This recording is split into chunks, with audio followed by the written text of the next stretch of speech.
2021년 5월에 전라도 광주에서 이런 일이 있었답니다.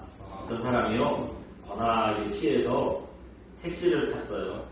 한동안 잘 가던 승객인데요. 한번 잠깐 보여주시겠어요? 지금 보시면 느닷없이 택시기사를 때리기 시작하는 거예요.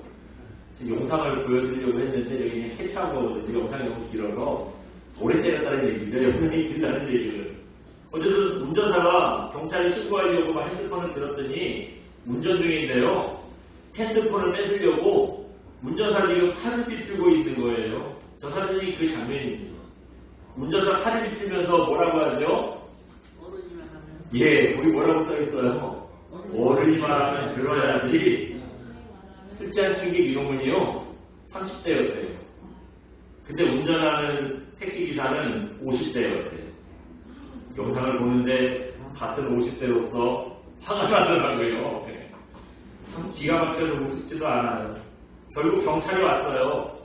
그래서 왜 운전사를 폭행했냐 물어봤더니요, 때린 이유가 뭐냐면 운전사가 자기를 납치하려고 해가지고 때렸다는 거예요. 이게 무슨 말 같지도 않은 소리예요. 네. 술을 먹으려고 곱게 먹을 것이지. 그래서 술 먹으면 안 된다니까요. 네. 이런 경우를 사자성어로 이렇게 얘기합니다. 한번 보여주시겠어요? 네. 뭐래요? 적반하장. 그 내용을 그 사자성어의 뜻을 풀어보면 이런 거랍니다. 도둑적, 도리칠반, 꾸짖을하, 지팡이장. 도둑이 도둑질하러 들어갔다가 집주인 꼬리 하듯이 찢었잖아요. 도리어 몽둥이로 집주인을 꾸짖는다는 얘기예요. 그러니까 잘못한 사람이요, 사실 잘못하지도 않은 사람을 꾸짖는다, 그런 말이죠. 오늘 본문의 내용이 바로 이런 적반하장의 태도를 보이는 유대인들에게 하나님께서 유대인들이 왜 심판을 받아야 하느냐, 그 이유를 가르쳐 주시는 말씀입니다. 우리가 8절까지 읽었는데요. 사실은 그 이어지는 모든 내용들이 다 왜 이스라엘이 심판에 멸망받을 심판을 받아야 되는지 그 이유를 조목조목 가르쳐 주는 거예요. 오늘 우리가 읽은 에스겔서 22장은요, 그 재판에서 마치 공소장을 읽는 것 같아요. 내용이 그렇습니다. 여러분, 공소장이라는 게 뭐죠?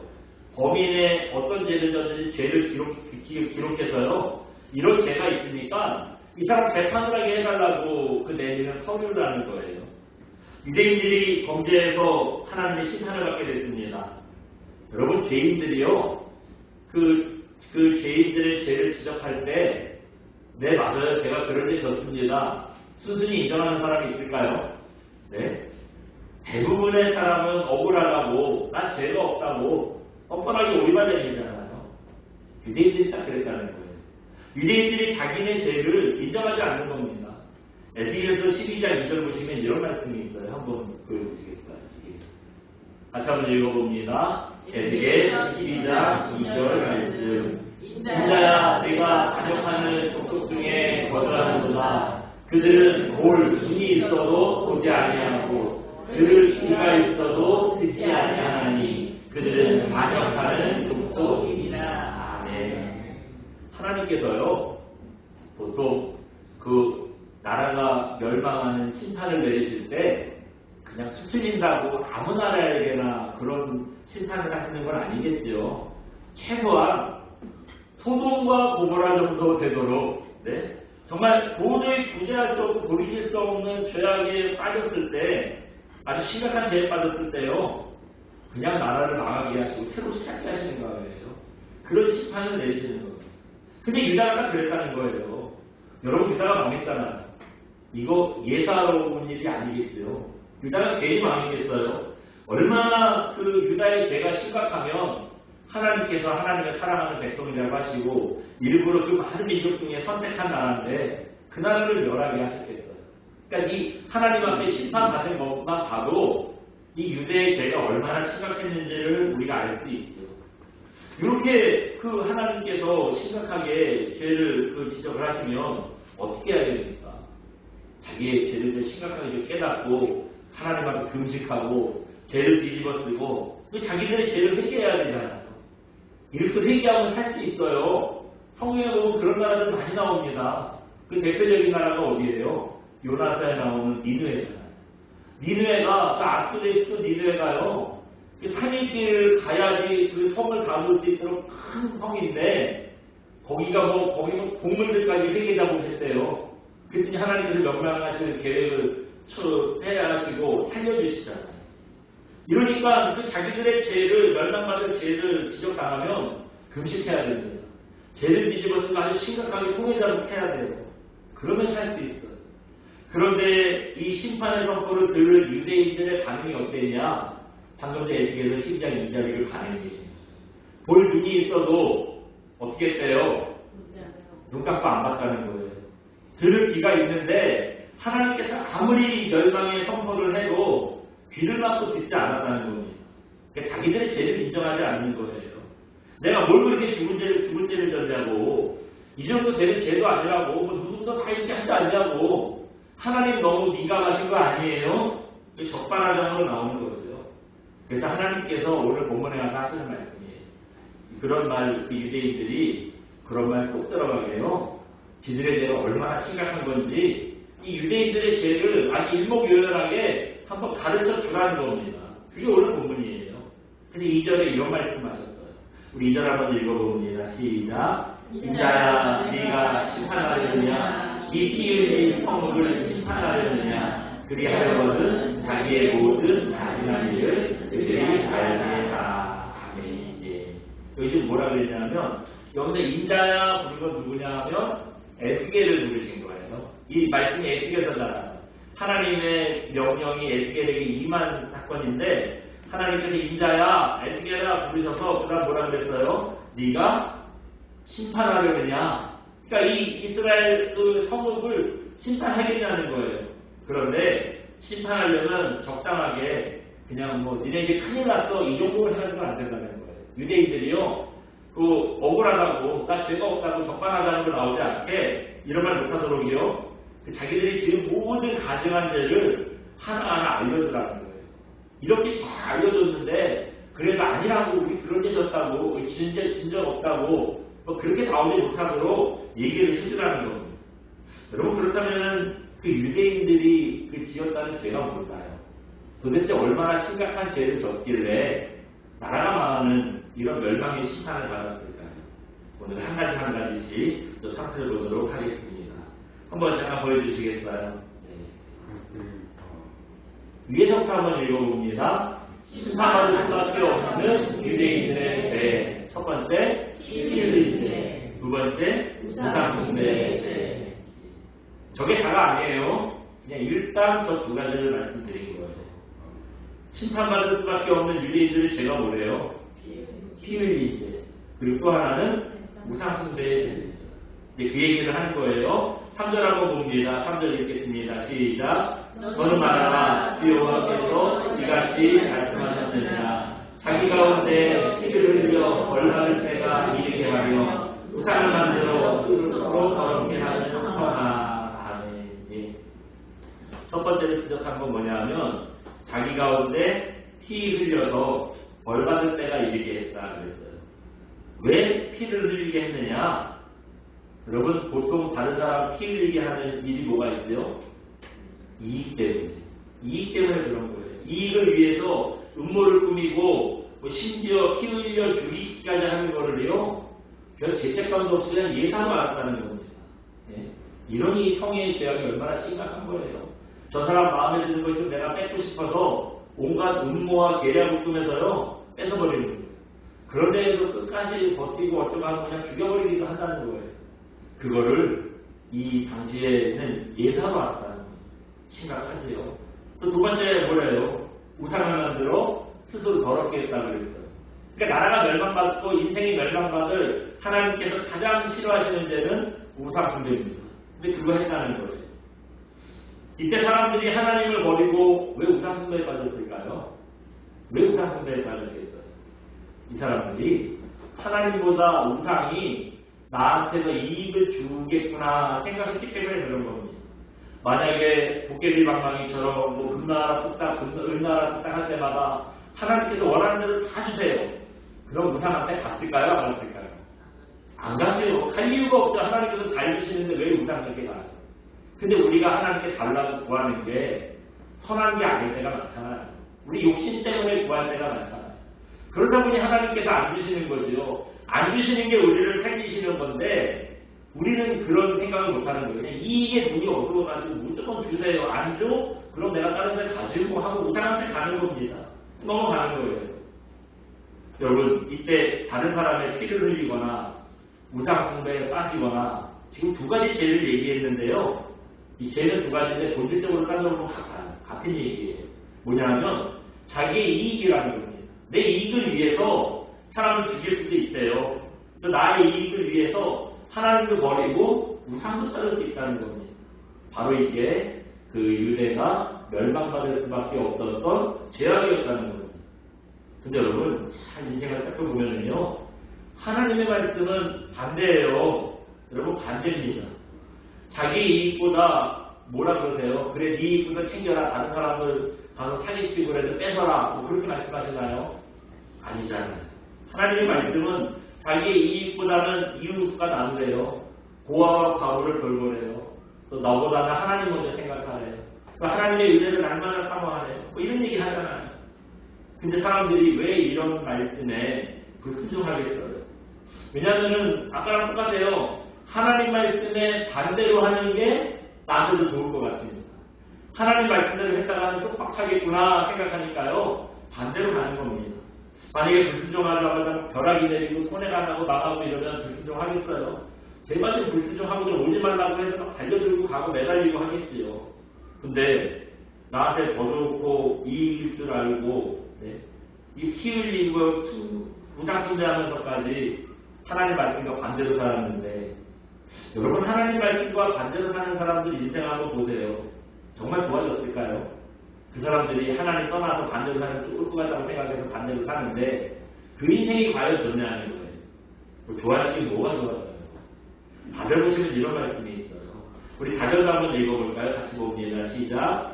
네가 피 흘리기로 말미암아 죄가 있고 내가 만든 우상으로 말미암아 스스로 걸어졌으니 내 날이 가까웠고 내 영향이 찼도다. 그러므로 네가 너로 이방의 능욕을 받으며 만국의 거룩거리가 되게 하였노라. 앞에는 뭐 죄진 얘기하고요. 하반절에 보시면 어떻게 됐대요? 죄 지은 것 때문에 이방의 능욕을 받고 조롱거리가 됐대요. 하나님 말씀이랑 반대로 하면 잘 살고 도와주고 할 줄 알았는데 웬걸이요? 나중에 말미해보니까 이방의 능욕을 받고 모든 사람들에게 조롱거리가 됐다는 거예요. 어떻게 이렇게 되느냐? 나라가 망하잖아요. 나라가 망하잖아요. 또 그래서 나라가 망해서 유대가 망해서 어떻게 됐죠? 바벨론에 포로로 잡혀갔습니다. 여러분 포로로 잡혀간 민족, 나라가 없는 민족 얼마나 만만해요. 네? 개인적으로 보면 그런데 나라를 잃어버리면 사람들이 기가 죽어요. 그러니까 쉽게 못 살려주는 거예요. 얼마나 만만해요. 그러니까 세상 사람들이 다 아이고 저것들 망한 나라 사람들 하면서 뭐 조롱거리가 되고 이방의 능욕을 받고 만만하게 생각하고 무슨 일이든지 손해봐야 되면 저 인간들 손해봐야 되고 나라가 망하는 일이에요. 주권이 없으니 어느 나라가 지켜주지 못하는 거예요. 그러니까 어디 가서도 종노릇밖에 못하는 겁니다. 그게 나라에 있는 백성들의 그런 현실이라는 거예요. 하나님 말씀대로 반대로 하면 좋고 좋을 줄 알았는데 반대로 하다가 이 꼴이 났다는 거예요. 그럼 우리 인생이 그래요. 더 편하겠다고 더 좋아질 것 같다고 불순종했는데 순종할 때도 물론 어려움이 와요. 그런데요. 내 마음대로 살 때 오는 어려움이 순종할 때 오는 어려움보다 훨씬 큽니다. 제가 악당 같아가지고 한번 마음대로 살아보라고 그러다가 한번 죽을 고생 해보라고 제가 그렇게 말씀을 못 드리겠어요. 그렇게 말씀을 못 드리겠는데 인생이 그래요. 순종할 때 오는 어려움보다 불순종할 때 오는 어려움이요 분명히 큽니다. 그거를 불순종을 해보고 하나님 앞에 정말 큰 어려움 당해보셔야 알아요. 그렇기 때문에 자기의 이익만 생각하다가 하나님 앞에 불순종하는 어리석은 인생 살지 않기를 부탁드립니다. 그래서 불순종할 때보다 순종할 때 훨씬 유익하다는 거, 이 귀한 사실을 깨닫는 그런 저와 여러분 되시기를 주님의 이름으로 축원드립니다. 그럼 또 유다를 망하게 만든 또 한 가지 죄는 뭐냐? 한번 보여주시겠어요? 또 3번입니다. 같이 봅니다. 사람들과의 관계를 깨는 죄. 예, 어떤 죄예요? 사람들과의 관계를 깨는 죄입니다. 7절에 그 말씀을 하셨어요. 7절 한번 읽어봅니다. 시작. 그들이 내 가운데에서 부모를 업신여겼으며 내 가운데에서 고아와 과부를 해하였도다. 예, 부모님을 업신여겼대요. 나그네를 학대했대요. 고아와 과부를 해롭게 했대요. 괴롭혔다는 겁니다. 이러면 여러분 사람들과의 관계가 좋아질까요? 나빠질까요? 이런 사람들 누가 가까이 하고 싶어해요? 딱 봐도 저거 후리 자식 같고 부모님 말귀를 막 우습게 하고 사람들 뭐 조금 힘없고 이런 사람들 막 가서 마음대로 하고 막 괴롭게 만들고 이런 사람 인간이 아니잖아요. 누가 그런 사람이랑 가까이 하고 싶어해요? 이렇게 사람들과의 관계를 만들면 관계 탁 깨지는 겁니다. 근데 어떤 분들은 그래요. 성도는 하나님과의 관계가 중요하지 사람들과의 관계가 뭐 중요하냐. 그래서 가족 모임도 안 나가요. 친구들이랑도 점점 멀어져요. 또 교회 집사님 말고는 아는 사람들도 없어요. 사회에서는 그러니까 또라이 취급을 받아요. 그래도 주님만 계시면 상관없어. 나는 주님 한 분만으로 만족해. 그렇게 얘기하는 사람이 있습니다. 참 틀린 말은 아니죠. 굉장히 신실한 모습 같아요. 물론 여러분 주님과 함께하면은 다른 관계는 그렇게 중요하지 않을 수 있어요. 중요하지 않을 수 있습니다. 그런데요, 여러분 우리가 조금 더 길게 한번 좀 생각해 보실 필요가 있어요. 뭐냐면 우리는 주님을 만났다고 자꾸 세상과 멀어지려고 하는데 예수님은요 우리를 불러가지고는 자꾸 우리를 세상으로 보내려고 한다는 거예요. 예, 요한복음 20장 21절에 그런 말씀이 있습니다. 한번 보여주시겠어요? 네. 같이 한번 읽어봅니다. 요한복음 20장 21절. 아버지께서 나를 보내신 것 같이 나도 너희를 보내노라. 뭐라고 하세요? 아버지께서 예수님 보내신 것처럼 예수님도 우리를 보내신대요. 하나님께서 예수님을 어디로 보내셨어요? 하나님 나라에서 우리가 살고 있는 이 세상으로 보내셨어요. 그런 것처럼 예수님도 우리를 그럼 어디로 보내시겠다는 거예요? 세상으로 보내시겠다는 겁니다. 그래서 이렇게 주님이 말씀하시니까 아멘 하고 세상에 나갔는데 막상 나가보니 이건 뭐 관계가 다 깨져가지고 만날 사람이 있어야 돼요. 연락처도 모르겠고 그 한 10년 만에 갑자기 연락을 하는데 그것도 우습고 쟤는 예수에 있어서 가족도 없고 친구도 없고 이런만 되면 안 되잖아요. 복음을 전하라고 세상에 보내셨는데 복음 전할 사람을 만날 수가 없으면 어떡합니까? 여러분 세상과의 사람들과의 관계를 맺고 그 관계를 유지하는 것도요 여러분 지혜로우셔야 돼요. 하나님 말씀에 반대되는 대로 뭐 관계를 맺으라고 유지하라고 계속 끌려다니면 안 돼요. 그렇지만 관계를 맺으면서도 우리가 신실한 모습을 잃어버리면 안 돼요. 사람 만나느라고 주님과 멀어지시면 안 돼요. 근데 또 주님 때문에 사람들과도 멀어지면 안 된다는 거예요. 쟤는 목에 칼이 들어와도 주일날은 안 되더라. 쟤는 신앙에 반대되는 거는 뭘 시켜도 안 해. 그런 말을 우리가 꼭 들으셔야 됩니다. 여러분 그런 말 들으셔야 돼요. 내가 예수를 10년, 20년 믿었는데 그런 말 못 듣고 뭐 부르면 아무 때나 가. 교회도 빠지고 가. 무슨 뭐 시켜도 뭐 성경 말씀이 어떤 사람들은 안 하고 쟤는 막 해. 그러면 안 돼요. 그런 인정 받으면 안 되고 어쨌든 주일날은 쟤는 꼼짝도 안 하더라. 또 말씀에 반대되는 건 뭘 시켜도 안 하더라. 우리가 이런 말을 꼭 들으셔야 됩니다. 그렇다고 해서 그러다 보니까 저 또라이 같은 놈이랑 상종을 못해. 이런 말도 들으시면 안 된다는 거예요. 그래서 주일날 여러분 안 나가도 되도록요 우리가 좀 노력하셔야 돼요. 좀 힘드시지만 노력하셔야 돼요. 주일날 안 나가도 되도록 평일날 좀 그거에 세례로 노력하시는 겁니다. 예수님 때문에 가족 모임, 친구 모임 못 갈 것 같으면 다른 데 불러서 한번 두 배째를 섬겨보세요. 여러분 한 4, 50명 모이는 모임에 나가보세요. 누가 왔는지 안 왔는지 안 가도 몰라요. 거기서 그 많은 사람들만 같이 만나서 있는데 누가 왔는지 어떤 놈이 왔는지 안 왔는지 어떻게 알아요? 회비나 내면 뭐 그거 회비 갖고 알지 누가 알아요? 회비는 나중에 온라인으로 보내도 돼요. 대신에 여러분 따로 만나서 평일날 뭐 두 배 세배 축하해주고 물질도 좀 두 배 세배 뛰시고 그러면은요 더 고마워해요. 더 고마워합니다. 좋아해요. 성도라는 사람이 맨날 하는 얘기가 아우 나 누구랑 손절해서 저는 못 만나겠어. 나 카톡에서 이제 끌었어. 이런 건 안 되잖아요. 스스로 이렇게 벽을 치면 안 되지 않습니까? 이건 다 관계가 깨는 거 아닙니까? 하나님께서는 관계를 되게 중요하게 생각하시는 분이세요. 그래서 하나님께서 드리라는 제사 중에 보면은 화목제사라는 게 있어요. 화목제사. 그게 뭐지요? 얼마나 관계를 중요하게 생각하시면 하나님과 우리의 그 화목한 관계가 끊어지지 않도록 화목제사라는 이름으로 제사를 드리게 하셨겠어요. 하나님과의 관계도 그래요. 조금만 어려움이 생기면 맨날 하나님이 시험 들었어요. 교회도 한 두세 주 안 나와. 전화해보면 아니에요 하는데 목소리가 벌써 아닌 게 아니야. 시험 들었다는 얘기예요. 그럼 가가지고 또 위로하고 또 그럼 또 못 이기는 자꾸 나오고 맨날 믿었다 떠났다. 이거 하나님과의 관계를 바뀌는 거 아닙니까? 보면 좀 그런 분들이 있어요. 정기적으로 교회를 옮기시는 분들이 있어요. 근데 교회를 왜 옮기나 보면 꼭 시험 들어서 옮겨. 그분은 습관적으로 시험이 드는 거예요. 그 또 안 나가면 이상하니까 또 모른 척하고 나가. 나 뒤에 신념 믿었다 그러고 딴 데도 좋아하죠. 근데 그런 사람들 큰 기대 안 해요. 어차피 3년 내에 나갈 뿐이야. 그럼 같으면 만나보고 하고 말아요. 우리가 하나님 앞에 이런 관계가 되면 안 되지 않습니까? 우리는요, 어떤 분들은 그래요. 그 관계 그거 아무것도 아니다. 사람 관계라는 게 뭐 좋을 수도 있고 나쁠 수도 있지. 우리 그렇게 생각하잖아요. 그래서 난 그럼 안 봐. 내 눈에 흙이 들어와도 난 그럼 안 봐 그래요. 근데 여러분 오늘 말씀 잘 보세요. 유다가 왜 망했어요? 관계를 깨기 때문에 망했어요.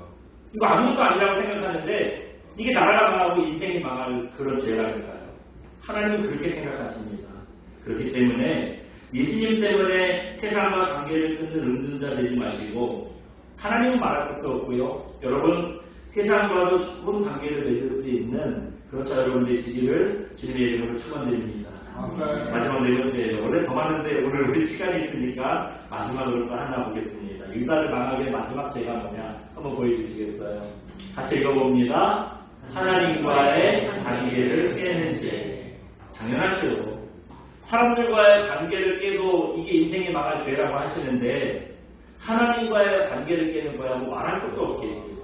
8절에 그런 말씀하셨어요. 우리 8절 한번 읽어봅니다. 시작. 너는 나의 성품을 업신여겼으며 나의 안식일을 더럽혔으며. 아멘. 예. 유대인들이 하나님을 나중에 우상숭배에 빠져서 얼마나 하나님을 우습게 알았으면 하나님을 섬기는 뭘 업신여겼대요? 성물. 성물이라는 말의 의미 뭐예요? 뜻이 뭐예요? 거룩한 물건이잖아요. 하나님을 섬기는 그 제사의 도구를 그거 함부로 아무나 만들 수도 있는 것도 아니고 근데 그걸 막 업신여겼다는 아무렇지도 않게 그냥 무섭게 여겼다는 거예요. 근데 그거보다 더 중요한 거, 더 어려운 건 뭐냐? 하나님과의 관계를 얼마나 우습게 여겼으면 안식일을 거룩했겠어요. 그 다음에 나오는 얘기가 그거잖아요. 나의 안식일을 거룩했으며. 네. 하나님께서는 안식일 지키는 걸 정말 중요하게 생각하십니다. 그래서 꼭 지켜야 돼 10가지 계명. 그걸 뭐라 그러죠? 10계명. 그 중에 네 번째 안식일을 기억하여 거룩하게 지키라. 그렇게 말씀하셨어요. 그래서 하나님도 이 세상 창조하시고 이렇게 동안 열심히 창조하시고 마지막 7일째 어떻게 하셨대요? 안식하셨대요. 하나님도 쉬셨대요. 네? 여러분 또 광야생활 40년 동안 매일 새벽마다 뭘 내려주셨죠? 만나와 메추라기. 40년 동안 광야를 맨날 산하고 돌아다니는데 어떻게 먹고 살아요? 한 200만에서 300만 정도 그 이스라엘 민족이 있었다는데 그 사람들이 도대체 어느 슈퍼에 가서 먹을 걸 사 먹겠어요? 아마 공장에 가서 먹을 걸 받아 먹어도 한 끼에 20만 명, 200만 명, 300만 명이 먹을 수 있는 그런 양을 공장에서도 받을 수 없을 거리요. 그게 이걸 어떻게 40년 동안 먹고 살겠냐? 하나님께서 새벽마다 만나를 이슬처럼 내리게 하셨대요. 나 만나를 거둔다. 밤에는 막 메추라기 때가 막 날아오더니 갑자기 이스라엘 사람들한테 막 떨어져. 주워다가 그런 치킨을 해먹는 거예요. 그렇게 40년을 살았다는 거죠. 굶지 않게 하셨대요. 근데 중요한 건 뭐냐? 만나 메추라기를 줍는 것도 일일까요? 아닐까요? 이게 일이거든요. 주일날, 안식일날 일하면 안 된다면서요. 그럼 이거 앉으셔가지고 그날은 굶을 수 없잖아. 우리 거룩하게 안식일을 금식합시다. 그럴 수 없잖아. 그래서 하나님께서 만들어주신 방법이 뭐냐?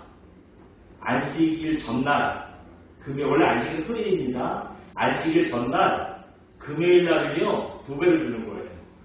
그래서 한 번에 걷어서 2배를 걷어서, 금요일 날 먹을 못 먹고, 안식일 토요일 날 먹을 또 먹고, 이러면 안식일 날 일하지 않아도 되죠. 하나님께서 이렇게 미리 예비해 주셔가지고요, 안식일 흔들림 없이 지키라고 해주셨어요.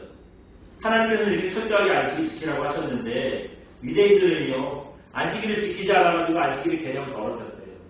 아마 제가 늘 3개월 전에 설교를 준비한다고 그랬잖아요.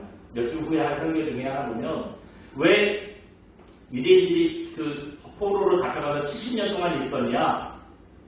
안식년을 빼먹었다는 거예요. 그래서 안식년을 빼먹어가지고 하나하나 나중에 다 그냥 아예 한 번에 찾아서 쉬게 만들려고 70년 쉬게 만드셨다는 거예요. 나중에 살펴보니까, 나중에 계산해보니까 한 500년쯤 안식년을 안 지켰더라고요. 그러니까 처음에만 초장에만 좀 잘 지키는 척하다가 먹고 살기 바쁘고 하니까요, 안식년 안 지킨 거예요. 그거를 하나님께서 한 번에 지키게 하셨다. 그 제 얘기가 아니라 성경 구절에 있어요. 하나님이 그래서 나중에 안식일을 한 번에 쉬게 하셨다는 말씀이 있어요. 한번 그때 가서 확인해 보시죠. 어쨌든 이렇게 하나님은 안식하는 걸 굉장히 중요하게 생각하십니다. 안식일에 대해서 우리가 기억해야 할 게 있어요. 우리 안식일 뭐라고 생각하냐면 쉬는 날이라고 생각해요. 쉬는 날이 아니라 세상 일을 멈추고 하나님을 예배하고 하나님께 집중하자 그런 날이에요. 하나님을 안식일을 기억해서 거룩하게 지켜야 돼요. 안식일날 푹 쉬어라고 말씀하시지 않고요. 거룩하게 지키라고 하셨어요. 거룩은 점잖은 게 아니라 다른 거, 구별된 거라고 하셨어요. 세상 사람들은 안식일도 없이 일하는데 우리는 안식일에 일을 멈추래요. 그걸 통해서 우리랑 너희는 달러, 우리랑 너희는 구별되어 있어라는 걸 보여줘야 한다는 거예요. 1995년 6월에 큰 사고가 하나 있었어요. 무슨 사고냐 하면 상품백화점이 무너진 사고였습니다. 여러분이 백화점이 어느 날 갑자기 무너졌을까요? 그렇지 않대요. 이날 천장에서 물이 샌다는 보고가 있었고요. 그 당일날 보니까 벽이 갈라진 틈이 있었대요. 그 큰 건물에 벽이 갈라져가지고 그 벽으로 사이로 바퀴 보였다니까요. 그런 정도였어요. 심지어 저도 그 기사를 좀 살펴봤거든요. 천장이 내려앉아가지고요, 아침에 그래가지고 거기다 이렇게 바지게 붙여놓고 그 벽에 못 들어오게 했대요. 그 손님들이 그래서 들어오지 못하겠다는 거예요. 이 정도 이렇게 여러분 이거 문제를 징조가 있었다는 거죠. 이 정도 되면 어떻게 돼야 돼요? 장사 못하는 사람은 대피시켜야죠. 네, 그러지 않습니까? 직원들이 보고를 했는데도 사장이 무시했대요. 백화점 하루 문 닫으면 손해가 얼마인데 문을 닫냐고 시끄러워 그랬다는 거예요. 또 백화점이 무너질 것 같다고 하루 쉰다고 공고가 나면 저는 사실 삼성백화점이라는 게 몰랐어요. 그냥 롯데 신세계 이런 것만 알았는데 나중에 보니까 그런 데랑 비교도 안 되게 좋은 백화점이었다는 거예요. 그런 데였대요. 근데 그 백화점이 무너질 것 같다고 하루 쉰다고 그러면 방송에서 귀신같이 알아가지고 막 나올 거 아니에요. 그럼 그것들은 누가 알아요. 그래서 막 언론에 못 나가게 막 벌써 막 그런 징조가 나오니까 입단속부터 시켰다는 거예요. 막 언론에 가가지고 막 그 기자들 입단속 시켰다는 거예요. 결국 그날 백화점 무너졌어요. 제가 그날 친구 만났었거든요. 명동인가 어딘가에서 친구랑 커피숍에 앉아서 오랜만에 고등학교 친구 만나서 이런저런 얘기하는데 막 갑자기 사이렌이 하면서 소방차가 계속 정기적으로 지나가는 거야. 그게 어딘가 했더니 한강까지 넘어가지고 상승대까지 나중에 그 친구랑 그래서 마치고 이제 서로 가자 해서 내려와 보니까 호해가 막 뿌려지더라고요. 보니까 상품백화점이 무너졌어요. 그게 어디야 했더니 너 몰라? 그러더라고요. 내가 다 모르는데 했더니 되게 유명한 백화점이 그렇게 무너졌대요. 황당한 일이에요. 결국 그 백화점 무너져가지고 500명 죽고 1000명 부상당하는 어마어마한 피해 있잖아요. 세상 일은요 꼭 멈춰야 할 때가 있어요. 멈추고 안 시켜야 할 때가 있어요. 이거 무시하고 멈추지 않으면 탈이 나요. 인생도 탈이 나고 세상에도 탈이 나고 다 망가지는 거예요. 근데 우리가 멈춰야 될 때 왜 못 멈추죠? 멈추면 나한테 손해가 되니까. 멈추면 나갈 것 같으니까. 그래서 못 멈추는 거예요. 안식일을 지킨다는 건요. 여러분 물론 그 안식일을 지킬 때, 주일 지킬 때 어려움 당할 수도 있어요. 그렇더라도 우리가 이 안식일을 지키는 건 우리의 손에 우리의 성공과 실패, 이걸 하나님께 맡긴다는 겁니다. 예? 손해가 나면 그냥 손해가 난 대로 하나님께 감사하고 맡기는 거예요. 그것도 하나님 뜻이려니 하고 따라가는 겁니다. 성공해도 실패해도 다 하나님께 맡긴다는 믿음을 갖고 하는 겁니다. 이렇게 하나님께 인생을 맡기지 못하고 안식일을 지키지 못하기 때문에 유다가 멸망의 길로 들어갔어요. 여러분, 우리도 이런 길 따라가지 않도록 멈추고 안식할 줄 아는 저와 여러분 되시기 바랍니다. 그래서 하나님께 우리의 모든 생사하고 다 맡길 수 있는 그 귀한 종들 되시기를 주님의 이름으로 축원드립니다. 우리 시간 함께 찬양하고 기도합니다. 주님 말씀하시며 함께 찬양하고 기도하겠습니다.